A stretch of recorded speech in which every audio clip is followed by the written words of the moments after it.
The psychology of the outsider. Some people feel out of place even when they're surrounded by love. It's not about the room, the people, or the situation. It's about the way their mind works. They think deeply. They feel deeply. They notice too much. The fake laugh, the forced conversation, the way someone looks away when they're bored. They don't just see what's happening, they sense what's missing. And that awareness can feel like a curse because the more you notice, the harder it is to relax. You stand there hyper aware of every detail while everyone else just flows. But what if I told you that this feeling, this sensitivity, isn't weakness? What if it's your mind's way of saying you were never meant to blend in? You were meant to observe, to understand, to evolve. Because here's a secret most people never learn. The ones who often feel out of place are usually the ones most in tune with themselves. They don't drown discomfort with distraction. They face it, they analyze it, and that's what allows them to grow. The courage to be clear. There's something profoundly strong about choosing to stay clear in a world that constantly encourages you to blur the edges. Alcohol, social media, endless entertainment, they all serve the same purpose: to keep you comfortably numb, to make sure you never sit too long with your own thoughts. Because your thoughts, if you listen to them, will demand truth, and truth is rarely comfortable. But you've chosen to feel, to face the silence instead of filling it, to say no when everyone else says, why not? And that takes courage, a quiet, invisible kind of courage that doesn't get applause. It's easy to follow the crowd. It's harder to stand still when everyone's moving. It's even harder to smile while they wonder what's wrong with you. But one day, you'll look back and realize you weren't missing out on anything. You were just practicing self-respect in a world that confuses chaos for fun. Belonging to yourself. The truth is, belonging doesn't come from doing what everyone else does. It comes from doing what feels right for you, even if that means standing alone for a while. You don't need a drink to loosen up. You don't need noise to feel connected. You don't need validation to feel valuable. You just need presence, self-trust, and the quiet understanding that your worth isn't measured by how easily you fit in, but by how deeply you stay true to yourself when it's uncomfortable. So the next time you're in that room, the music playing, the laughter rolling, the pressure rising, take a breath, look around, and remember this: you are not weird for wanting peace. You are not boring for being aware. You are not broken for feeling different. You are simply awake in a world that's half asleep. Here's a question to sit with tonight. When was the last time you made a decision purely because you wanted to, not because you were afraid of being the only one who didn't? Think about that. And maybe next time you walk into that room, you'll stand a little taller, smile a little softer, and realize that the goal was never to blend in. It was to belong to yourself. Because once you do, you'll find that the right people, the real ones, will never need you to raise a glass just to feel like you belong. They'll see you, sober, silent, sincere, and they'll understand. There's something strangely heavy about walking into a room full of people who seem perfectly comfortable being there. Their laughter blends with the low hum of conversation. Someone raises a glass. Someone tells a story. You stand there, maybe with a soda, maybe with nothing. And for a moment, you feel invisible. It's not that anyone's being cruel. It's just that you don't belong to the rhythm of the room. You smile, you nod, you try to blend in. But inside, there's that familiar echo. The quiet thought that whispers, why does this feel harder for me than it does for them? When someone offers you a drink and you politely say no, the silence that follows isn't loud, but it's sharp. A flicker of surprise in their eyes. A joke to soften the moment.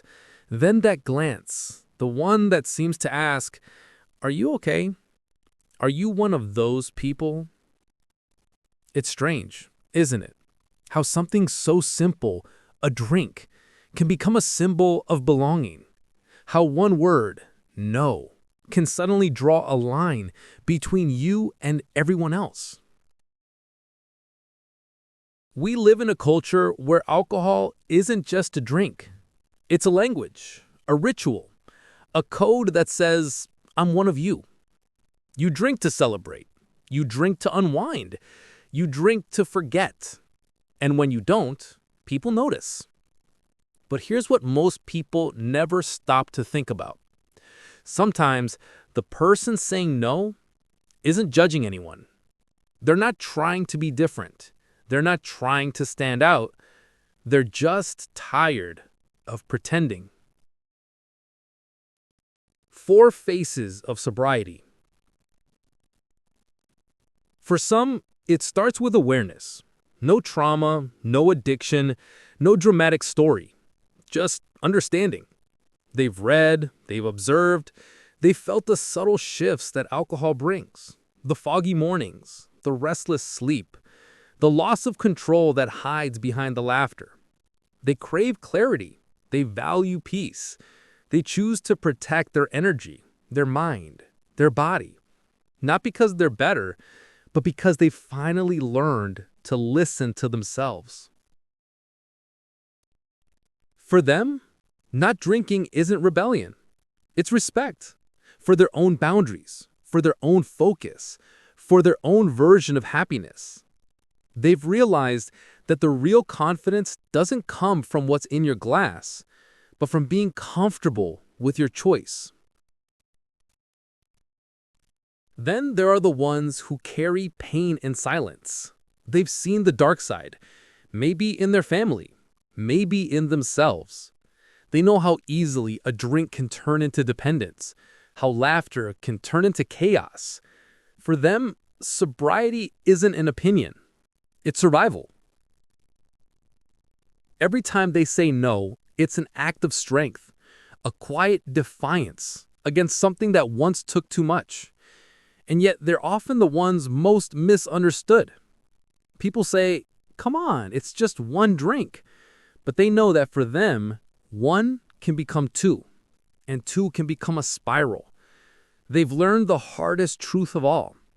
Protecting your peace often means disappointing others. And then there are those who stay sober for reasons beyond this world. The seekers, the spiritual ones, the souls who view clarity as sacred. They don't need a chemical to feel connection. They find their high in mindfulness, in prayer, in purpose. For them, the mind is a temple, and sobriety is its silence, a way of staying tuned to something greater than themselves. And finally, the quiet rebels. The ones who look at the world and think, "Why do I have to follow your rules to be accepted?" They don't drink because they don't want to. They don't apologize for being different. They're not against anyone, just for themselves.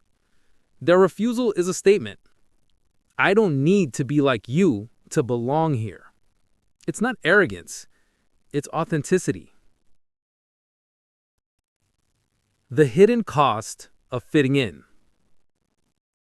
But this goes deeper than alcohol. Because that awkwardness, that discomfort, it isn't always about what's in your glass. It's about the psychology of belonging. We humans are wired to connect, to fit in, to mirror others, to feel safe in sameness. And that's why when you break the pattern, even in a small way, you can feel the sting of distance. You can sense people shifting around you like your difference is a disruption. It's subtle, but it's there. You start to wonder, should I have just said yes? Should I have pretended? You catch yourself forcing a laugh, holding your phone tighter, hoping someone will talk to you. But beneath all that effort, there's a quiet exhaustion. because pretending to be comfortable is one of the most tiring performances in the world. And here's a truth that very few people talk about. It's not always easy to be sober, not because you crave the drink, but because you crave acceptance. Sometimes you'd rather be tipsy than tense. You'd rather feel normal for an hour than different all night. But every time you choose clarity over comfort, you build something stronger than belonging. You build self-respect.